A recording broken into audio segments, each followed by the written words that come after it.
이단은 지구와 달의 운동. 이단은 지구와 달의 운동에서는 다음 세 가지를 공부하게 됩니다. 첫째, 하루 동안 태양과 달의 위치가 달라지는 까닭. 두 번째, 계절에 따라 보이는 별자리가 다른 까닭을 알아보고, 세 번째, 여러 날 동안 달의 모양과 위치가 어떻게 변화되는지 알아보도록 하겠습니다. 그럼 선생님이 퀴즈를 하나 내볼게요. 태양이 우리 지구 주위를 돌고 있을까요? 아니면 지구가 태양 주위를 돌고 있을까요?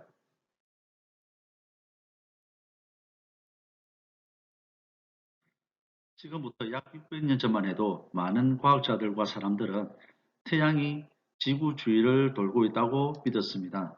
이것을 천동설이라고 하죠.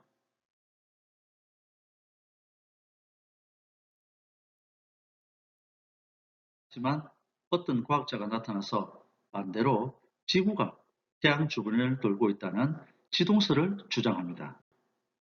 남들과는 달리 광대한 하늘을 사색하고 늘 연구하며 실패와 성공을 거듭한 끝에 하늘에 새로운 길을 열어온 사람들이 있습니다. 그들이 없었다면 지금 우리가 알고 있는 이 드넓은 우주는 없었겠죠. 이번에 만나볼 인물은 과연 누구일까요? 그 이야기를 시작해 보겠습니다. 사람, 우주를 사색하다.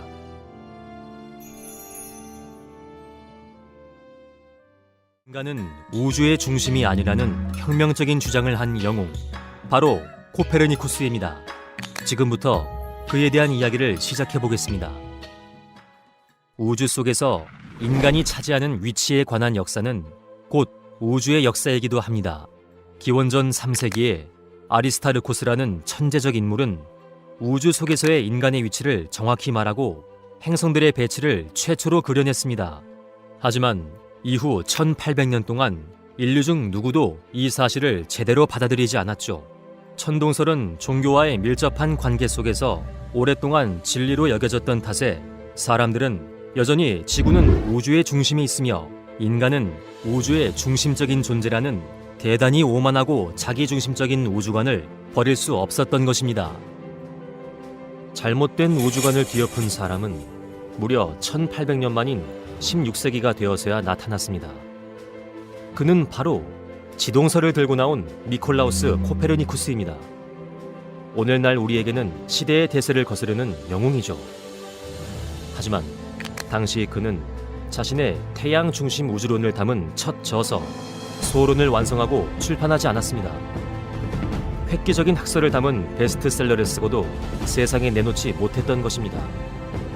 그럼에도 불구하고 인간의 지구가 우주 중앙에 딱 버티고 있는 것이 아니라 불덩어리 태양 둘레를 돌고 있는 일개 행성에 지나지 않는다는 혁명적인 주장을 담은 코페르니쿠스의 책은 입소문을 타고 번져나갔습니다. 오랫동안 진리로 믿어온 천동설을 완전히 뒤엎은 것이었으니 코페르니쿠스의 주장이 거센 비판과 반발을 받은 것은 당연했죠. 심지어 한 시대의 지성인이었던 종교개혁가 마틴 루터조차도 지동설은 명백한 거짓이라며 코페르니쿠스를 비난했으니 말이죠. 게다가 거대한 크기와 질량을 가진 지구가 태양을 중심으로 우주 공간을 돈다는 것은 경험적으로 수용되기 어려웠고, 당시에는 무거운 물체가 왜 지구 중심점으로 떨어지는가를 설명하기도 힘들었습니다. 이러한 이유로 경험론 철학자인 베이컨도 지동설을 받아들이지 않았으며 1636년에 설립된 하버드 대학에서도 수십 년간 천동설만을 가르쳤습니다. 결국 코페르니쿠스의 지동설을 담은 책이 정식으로 출판된 것은 그가 소론을 완성하고 30년의 세월이 흐른 뒤였죠. 코페르니쿠스가 주장하는 바를 정리해보면 이러했습니다. 바로 각각의 천체들은 제각기 고유한 무게를 갖고 있으며 이 무거운 천체들은 자체의 중심으로 향하는 속성을 지니고 있다는 것이었죠. 이 생각은 궁극적으로 만유인력에 이르게 되지만 당시의 코페르니쿠스는 이러한 문제에 답할 만한 물리학을 갖고 있지 못했기에 그 답은 뉴턴이 출현하기까지 200년 이상을 기다려야 했습니다. 코페르니쿠스의 주장은 중세의 우주관을 폐기시키는 결과를 가져왔습니다. 만약 코페르니쿠스의 지동설이 없었다면 어땠을까요? 근대 과학은 코페르니쿠스가 우주의 중심에서 지구를 치워버린 1543년에 시작되었다고 할 수 있을 것입니다.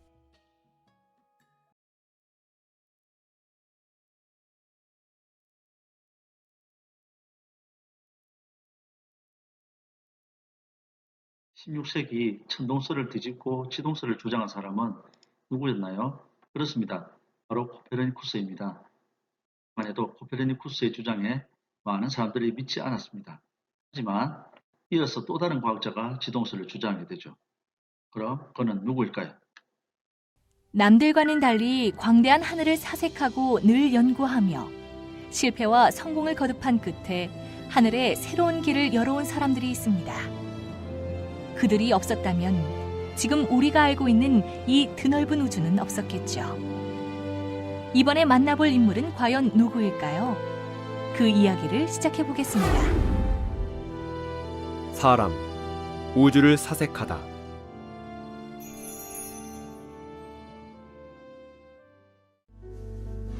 천동설이 지동설로 바뀌는 순간 세계는 새로운 시대로 접어들면서 과거와 다른 획기적인 변화를 맞이하게 됩니다. 코페르니쿠스의 우주론에서는 우주의 중심이 지구가 아닌 태양이 되었습니다. 사고의 혁명이 일어난 것이죠. 때문에 사람들은 혁명적인 발상의 전환이나 주류의 관념을 뒤집는 이론이나 발명, 발견 등을 코페르니쿠스적인 전환이라고 말하곤 합니다. 코페르니쿠스의 지동설 이후 천문학에서도 기존과 다른 새로운 강력한 도구가 나타나게 되면서 관측 천문학의 길이 열리게 되었는데요. 1608년 망원경이 드디어 세상에 얼굴을 내밀었습니다. 호기심 많은 갈릴레이가 이 신기한 물건을 놓칠 리가 없었죠. 망원경을 손에 넣은 갈릴레이는 더 나은 성능 개량을 위해 도전과 실험을 지속한 끝에 망원경의 배율을 무려 1000배로 개량시키기에 이르렀습니다. 그의 천재성에 대한 놀라움은 여기서 멈추지 않았습니다. 1609년 갈릴레이가 45세 되던 어느 가을밤, 그의 망원경은 밤하늘의 달을 향했습니다. 망원경으로 실제 달의 모습을 확인한 갈릴레이는 경악하지 않을 수 없었습니다. 지금까지 알고 있던 완전 무결한 구의 모습을 한 달이 아니었기 때문이죠. 그가 본 달에는 울퉁불퉁한 곰보 자국이 수도 없이 나 있었고 지구처럼 산과 계곡도 존재하였습니다. 이것은 하늘과 땅이라는 이분법적인 사고방식에 일대 혁신을 가져왔고 하늘의 세상인 달도 땅과 그 모습이 그리 다르지 않다는 사실을 깨달음으로써 새로운 과학사의 지평을 여는 열쇠가 되었습니다. 새로운 세상의 경이를 느끼기 시작한 갈릴레이는 천체망원경으로 하늘 곳곳을 탐색하기 시작했습니다. 1610년 1월 7일, 이번에는 목성을 겨누었습니다. 갈릴레이는 목성 옆에서 반짝이는 3개의 별을 보았습니다. 그리고 며칠 후 다시 보니 별이 모두 4개로 불어난 사실을 발견했습니다. 몇 개월 동안 지속해온 관측을 통해 갈릴레이는 이 작은 별들이 목성 주변을 돌고 있다는 사실을 깨닫고 놀람과 흥분을 감추지 못했습니다. 놀랍게도 막연히 이론적으로만 알려져 있던 태양이 중심임을 주장하는 지동설의 모형이 실제로 하늘에 존재하고 있었던 것이죠. 이로써 천동설 천문학이 끝이 나고 태양 중심의 새로운 우주론 체계가 등장하게 되었습니다. 그러나 이러한 갈릴레이의 주장은 교회의 반발을 사게 되고 성직자들을 설득하는 데 실패하고 맙니다. 교황청이 갈릴레이에게 보낸 성직자들은 신이 그런 관찰을 원하셨다면 인간에게 눈 대신 망원경을 주셨을 것이라며 망원경 보기를 거부했던 것입니다. 이로써 결국 갈릴레이의 주장은 인정받지 못하고 갈릴레이는 종교 재판에 의해 가택연금형에 처해지게 됩니다. 수많은 별들로 이루어진 은하수, 양쪽에 혹이 나 있는 듯한 이상한 타원형이 존재하는 토성, 불규칙한 달의 표면 4개의 위성이 존재하는 목성. 이 같은 사실을 주장한 갈릴레이는 근대 천문학에서 오늘날 현대 천문학으로 발전하는 길목에서 관측 천문학이라는 새로운 장을 연 인물입니다. 특히 목성의 4개 위성의 공전 모습을 보고 작은 태양계를 상상하고 실제로 오늘날의 태양계 이론의 토대를 이룩한 점은 갈릴레이의 가장 훌륭한 업적이라고 할 수 있죠. 이는 또한 갈릴레이가 오늘날까지 위대한 천문학자로 존경받는 이유이기도 합니다.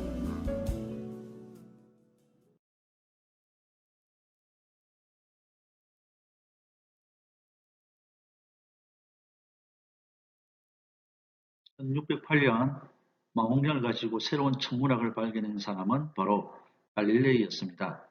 갈릴레이는 새로 개발한 망원경으로 달과 목성, 토성 등을 관측하였고 지동설의 모형이 실제로 우주에 존재한다는 것을 발견하게 됩니다.